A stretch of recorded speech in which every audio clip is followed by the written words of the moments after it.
The most anticipated culinary showdown of the Food and Rum Festival returns in 2023 with 12 young cooks ready to give what it takes to become the 2023 Junior Chef Cook-Off Champion.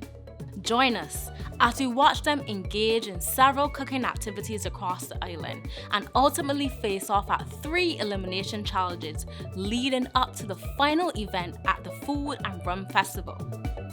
This is the 2023 Junior Chef Cook-Off Competition.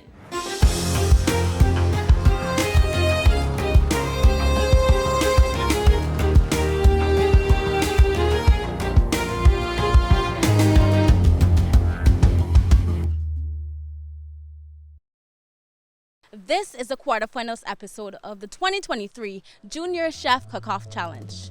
Hi, welcome. I am your host, Megan Michael, and in this episode, we're gonna hit some milestones as we move towards crowning the next champion of this competition. Over the last few weeks, we saw our 12 young culinary apprentices put their heart and soul into outperforming their counterparts. Only 8 remain to take on the quarterfinals challenge. So far, since I have started cooking in this competition, I saw a lot of improvement in my knife skills, especially. In my opinion, I think I need to improve on my plating because that's the area I get the most trouble in sometimes. My cooking skills have improved since starting this competition. One thing I need to improve on is definitely time management. That has been my weakest link throughout this competition. Going into the quarterfinals, I would say I definitely have to improve on time. Time is a very important factor in competition cooking. I would say the mistake I made in the elimination round that I wouldn't want to make moving forward would be timing. Being able to time everything I want to do down to the second or so, just to get a good flow in the kitchen. So we're going to kick off this episode as we meet up with the remaining contestants as they hit the water for their first activity. Let's dive right in.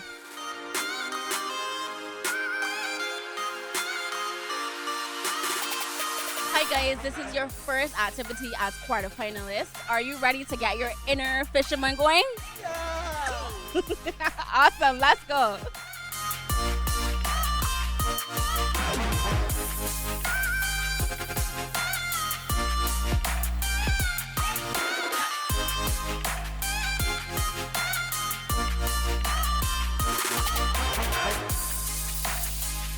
Around 1 p.m. we went to Shallow Draft and we boarded the boat. We interacted with the fishermen and from there we went fishing. I was not excited at all to go on a fishing trip because I am not one to be out in the open sea like that for a long period of time. I was nervous. I was most definitely nervous. I hadn't been on a boat in years. And I was like, okay, we just hope that I do not get seasick because that's not fun. Today, the contestants are sailing out with Naughty Dreams luxury fishing and cruising charters for a dynamic and educational deep sea fishing expedition. Hosting them is the ever knowledgeable Captain Marlin. Fresh fish is some of the best fish that you could get, and eating it raw is pretty much safe to do. Captain Marlin, he seems very excited about what he does. He seems very interested. He is very unique. So Captain Marlin was very informative. On the tour, he mentioned the packs or pods that the fish be more attracted to them because they like stability. And the region where we were fishing was very good because it be like a home to the fish. So we on the boat, the experience had been good so far. Marlon had the lines out. He was just waiting for the fish to bite. He asked us who would like to reel it in when it does. The fish finally bite, and Raphael was the first to step forward to reel in the fish. The first cut was good. The second bite was my turn, but unfortunately, when it was fully reeled in, the fish was bite in half. So the crew explained that it was probably a shark that bit the fish in half, unfortunately. The fishing trip started very smoothly, and then it got kind of rough, and the boat went faster and faster, and as it went faster, I got scared because I had never done it before, and the water started to get darker as we went further out. As our seafaring group gets further into deep waters, things take an unexpected turn, or should I say, an unexpected churn. I honestly didn't think I was gonna get seasick, or at least as bad as I did. But I think maybe we probably shouldn't have eaten before we went on the boat. Later on, coming back home, I went downstairs because everybody had seemed really disoriented at that time. And it's only when I came back upstairs that I started to feel the seasickness from down bottom. That's when I took my business overboard. I kind of just started to relax, breathe a little bit, and once I cleared my head, I looked around and I realized that everybody was down. Everybody was sick, on the floor, sleeping. I was like, wow. We caught 2 fish, or 1.5 fish, because this claim a shark eat the next one. But it was a blast overall. We captured some great moments on camera, and we had a lot of fun. Great memories. Even though I did not enjoy the fishing expedition, I still have an appreciation for what fishermen go through, having to be out there sometimes all day, all night, just to see if they get a catch. So I still have appreciation for that, and the patience that they have, because they have to have a lot of patience to do that. So yeah. What I learned on the excursion is the process and the time it takes, the dedication and all the effort into deep sea fishing that provides us with what we need to cook and all that stuff. All right, so we're back on dry land after the next activity. You're gonna have the cracker first, this go round. Then we're gonna add the beef. Then we're gonna do sliced plum tomato, which we're only gonna hit with a little bit of lime juice as well, salt and pepper, olive oil, and then we're gonna put this right on top. Right? So basically, it's a layered cracker using Caribbean spice mixed beef, a nice fresh plum tomato, and topped with a citrus meal. The Tastiest Festival is back and bigger than ever. From October 19th to October 22nd, it's all about the Barbados Food and Rum Festival, featuring international and local award-winning chefs and mixologists and Afrobeat sensation Ira Star. This is the ultimate culinary experience. 8 signature events. Experience Rise and Rum, the ultimate all-inclusive breakfast party. Grab the entire family and head to the Bajan Fair, or dance the night away to Ira Star at the ultra-premium all-inclusive Liquid Gold Feast. Secure your tickets now at foodandrum.com or check social media for box offices. Get ready and get hungry because the Barbados Food and Rum Festival is back.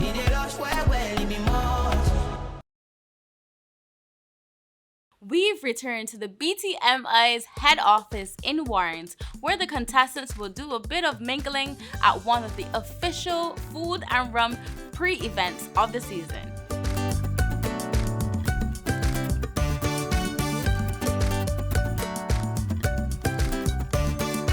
The Food and Rum Festival is definitely something that I think I would want to be a part of. Just seeing kind of the energy that is brought with the festival, with everybody coming out and supporting, and not just that, but the kind of message behind it, trying to bring out, young aspiring chefs and mixologists and stuff, and just, everybody being out and having a good time. I definitely would want to be a part of that. At some point, I believe that being a part of the Food and Rum Festival would be something that I would want to try. It seems interesting to say, having to think about what meal that you want to create that you believe showcases Barbados and the food and rum aspect of it all. So I believe that that is something that would be challenging, that I would want to put myself to try later on in life. As an aspiring chef, yes, I think the Food and Rum Festival is something I would like to participate in because that would give me an opportunity to put myself out there. I'm grilling fish there Cooking Live. So this is Marlon that I'm grilling. We're gonna grill some mahi too as well. Getting ready to see the line is crazy. Chef Adrian, he is definitely someone who's very funny. He's very relaxed and chill, and he's real and honest. So when we went to him, he was just basically telling us a bit about, you know, doing something like a pop-up and how it is and kind of what to expect and a little bit of do's and don'ts of what he would recommend that we do. We had a chance to, you know, had a little interaction with the one and only Mr. Adrian Kambach. The guy is a great guy. The guy is a guy that really is influential and is giving back to the youth as he states he does always.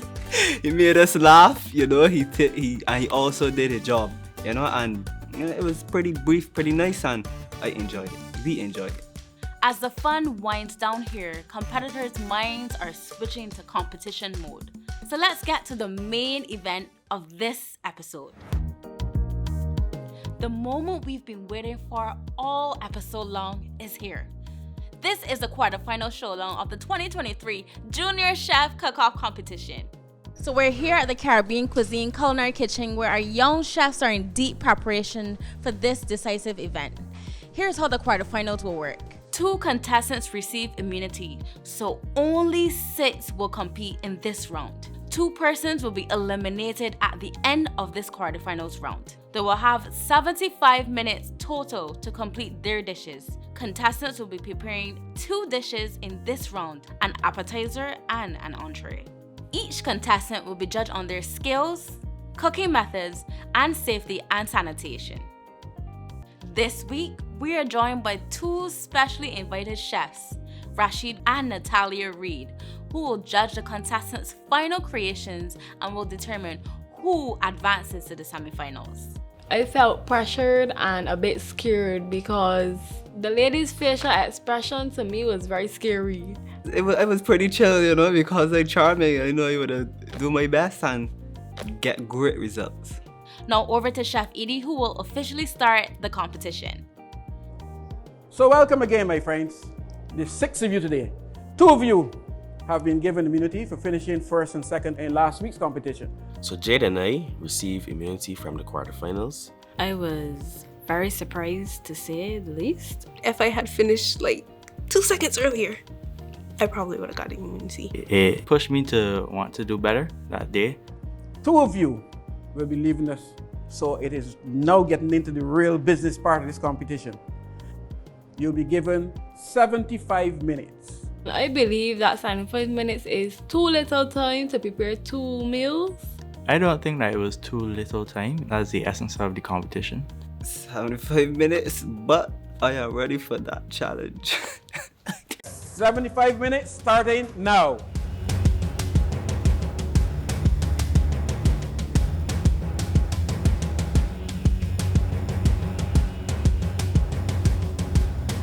So today is the day of the quarterfinals, and right now I will be going to get ready and prepare myself. I will go in the kitchen, get all my stuff together, and I will start to prep. And as I'm going to prep, I don't see a breadfruit. I would like to know where my breadfruit is because that's for my main dish. So on the day of the quarterfinals, my main focus was just to get everything that I needed and make sure that I move as swiftly and as organized as I possibly could. I believe just like everyone else, I had my meal plan, my menu, exactly what I wanted to do. I had written on all of these steps in my book. I said I was gonna follow these steps, execute everything, and I would be good. It didn't work out that way. The competitors have started and we are seeing the application of concepts featured during activities on their itinerary. Sian, Domonique, and Maya have opted for the farm to table theme, choosing pork as their primary protein for their entrees. On the other hand, Achan and Rojae have been inspired by their deep sea fishing experience and have opted for fish as their featured protein. They also paid homage to Chef Edie's training as Raphael opted for chicken and Rojae incorporated the bechamel sauce as a component of his dish. So I started off with the thing that needed to be done the quickest, which was the appetizer. And I was trying to, go through that as fast as I could and make sure that everything was presented properly before I could move on to my main dish. For my appetizer, I did a lemon and basil pancake topped with tomatoes, red onions, and green bell peppers, along with smoked ham and red wine and balsamic reduction. Honestly, when I'm preparing for competition and elimination rounds, I usually prep in advance. Prep and be prepared, If that being said, just do it. Honestly, when I was building up to it, I wasn't nervous at all. I was actually kind of more excited. And it only really hit me what I was doing after I had started cutting and preparing my veg. And that is when everything kind of hit me, and then I started to get a little bit nervous. The judges moved through the kitchen to observe, keeping a keen eye on the competitors' skills, techniques, and composure.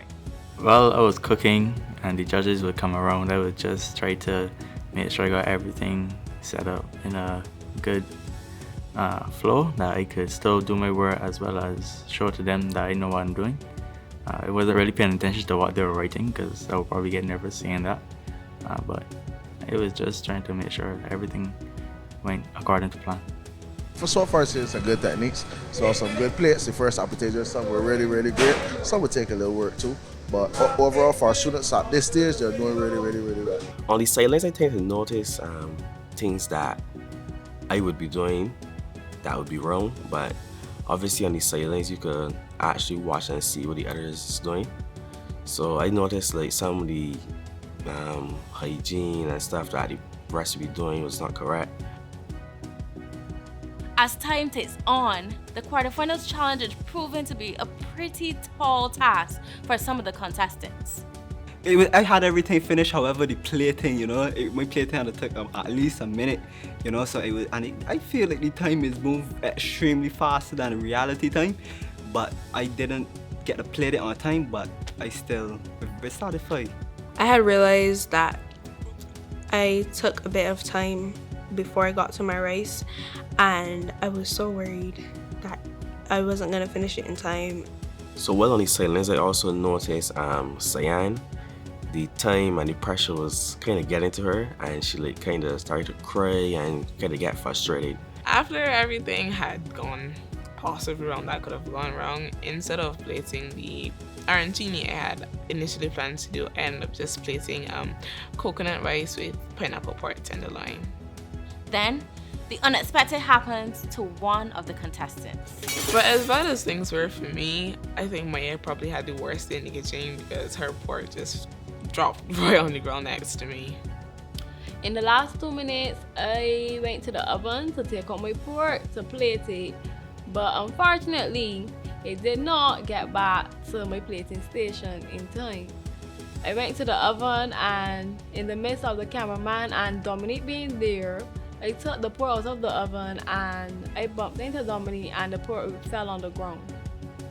At that point, I wanted to cry, but I didn't. And I took out the pork, I went back to my station and I plated it. 5, 4, 3, 2, 1, and it's all done. Despite what happened with myself, I think that I did pretty good. I definitely think that there was room for improvement on my performance that day, and I'm not gonna sweat it too much. I'm just gonna, learn from those mistakes and change it. Proud of myself, but still not satisfied because, as I stated, I didn't get to plate. Everything was finished, but didn't get to plate on time, and that's very crucial in this competition, this time of stage, and it had me a bit not down, but I still was very confident in my success. I was proud of my appetizer, getting it out on time and all that. For my entree, it didn't come together with the plating how I had imagined, but I still produced the plate with the flavors that I wanted, and I was feeling quite comfortable, quite happy. Nerves walking into the room for it to be judged. I was just a bit concerned about the portion size and the plating, But other than that, I was pretty confident that I had done well enough with my techniques and cooking.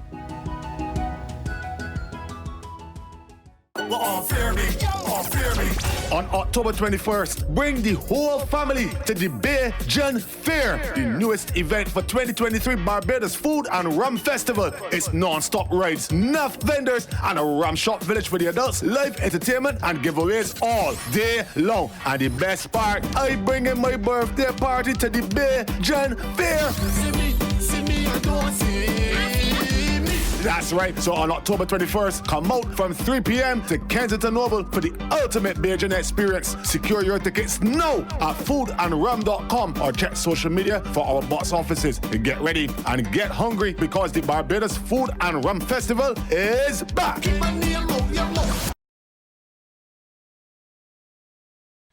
After a gripping 75 minutes of competition, the judges are ready to offer their assessment of each unique dish. Judges, I present to you their dishes for their appetizer. You may start your assessment.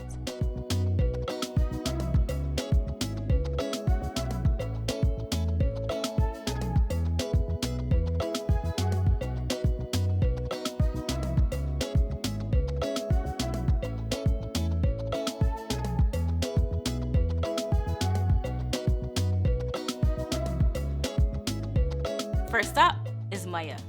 Okay, so what do you have here?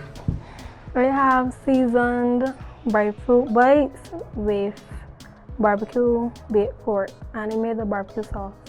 For my appetizers, the judges told me my flavors were nice, and for my main dish, they told me that color was nice and my plating was good. The only thing is that they didn't get to taste it. We know you had slight mishap in the kitchen. We wouldn't be able to taste the dish, but on the presentation side is pretty, very pretty.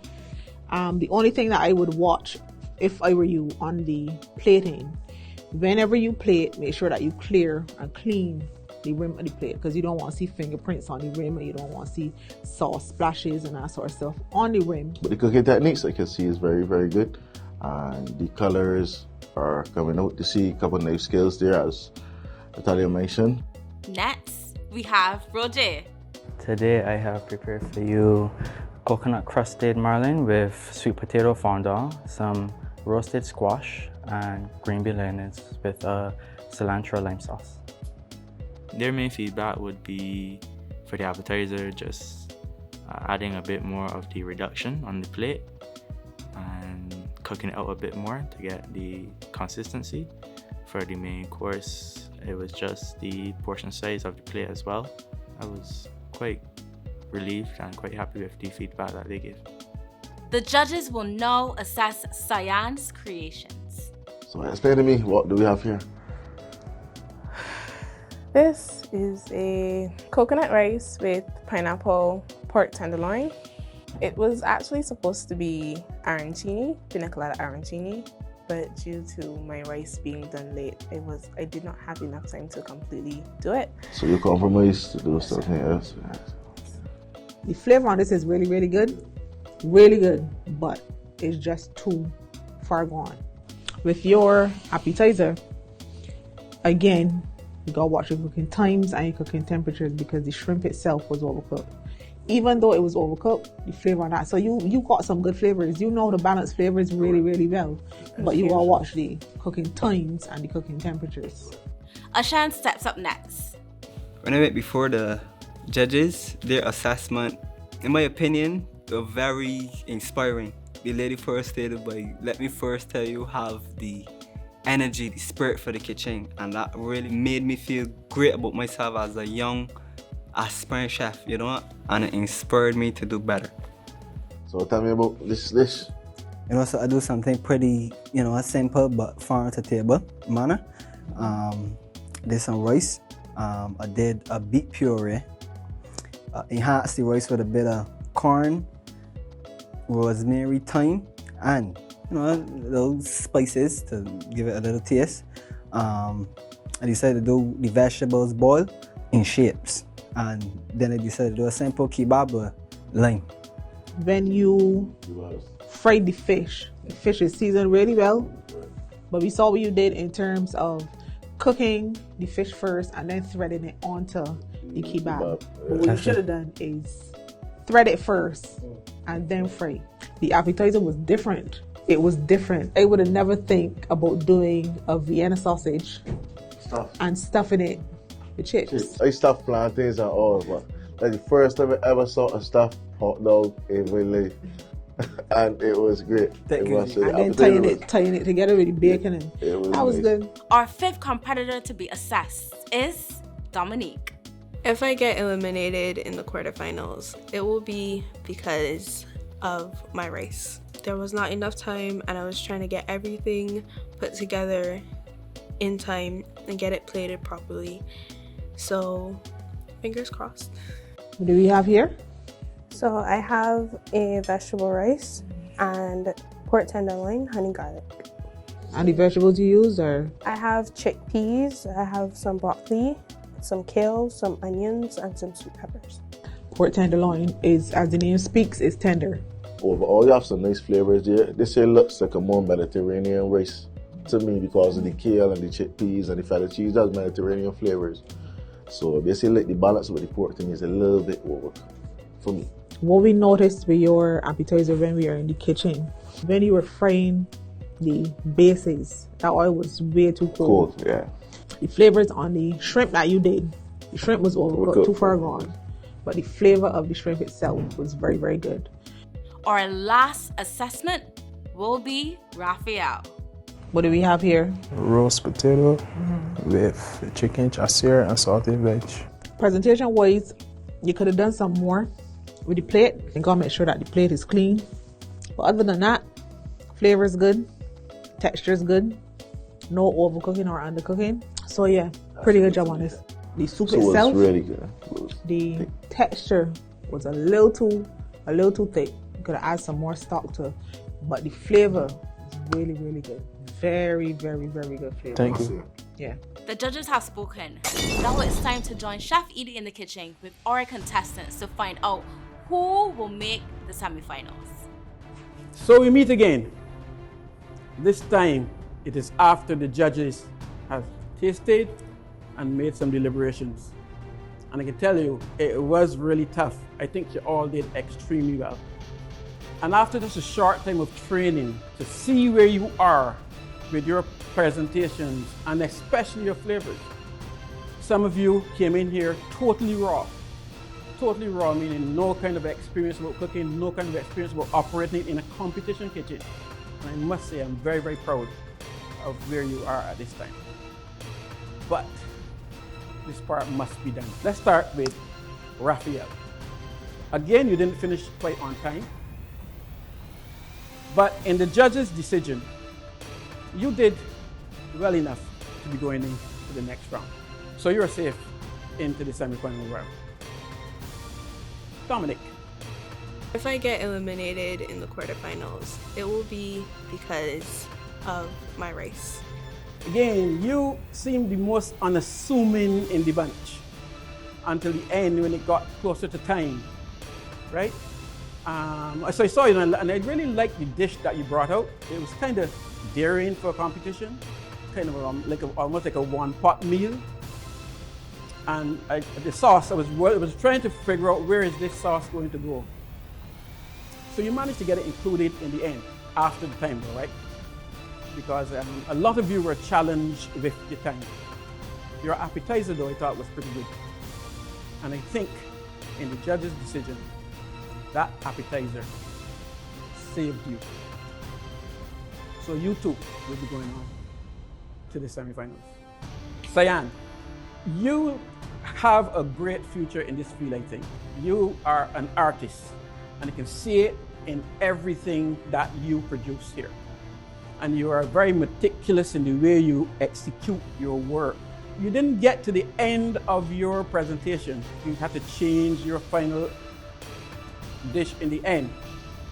And I think the judges thought that was a little bit too much. And they decided, well, maybe you will be one to leave us today. Sorry about that.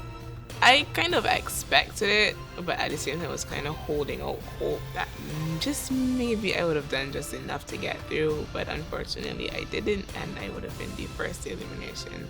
I was still happy with the experience, so it wasn't terrible. Rojae, you came here with a lot of experience, and that should have served you very, very well. Standing in front of the chef for the elimination announcement, it was a bit nerve-wracking. I was a bit shaking. I think you could have done a lot more with your main plate though. So after that judge's deliberation, in their opinion, that appetizer brought you through. In the end, in the very, very end, it came down to me and the beautiful Maya. On quarterfinals day, everything that could have went wrong. Maya, I'm one of your biggest fans. I like your spirit. I like your attitude in the kitchen. You're nothing but fun in this kitchen, and you totally enjoy what you do, I can tell. Even today, after that incident, even then, the spirit didn't leave you at that point, and you still continue. You know what I think about you. You are totally raw talent. And with good hands, you are going to make a good chef someday. Because you are very eager to learn. You listen, pay really close attention to what is being said to you, and you can always see the corrective measures taken when you come out the next time around.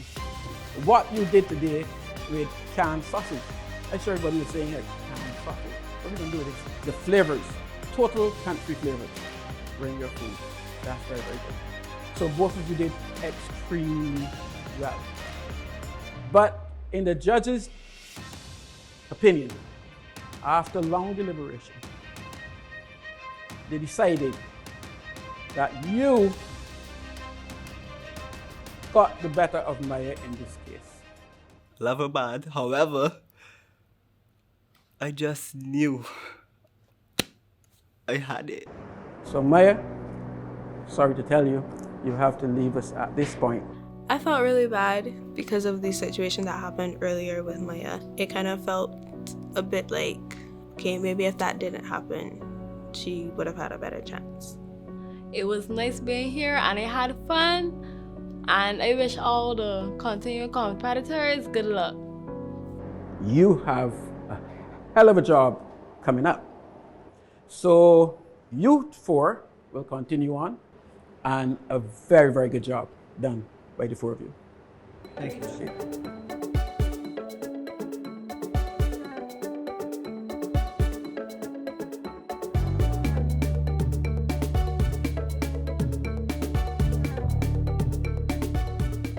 On the next episode of the Junior Chef Cook-Off Competition. Immunity has run out for top performers Jade and Dejuan. But will Achan, Domonique, Raphael, and Rojae stop them from making the final cut? Find out at the semifinals of the Junior Chef Cook-Off Competition.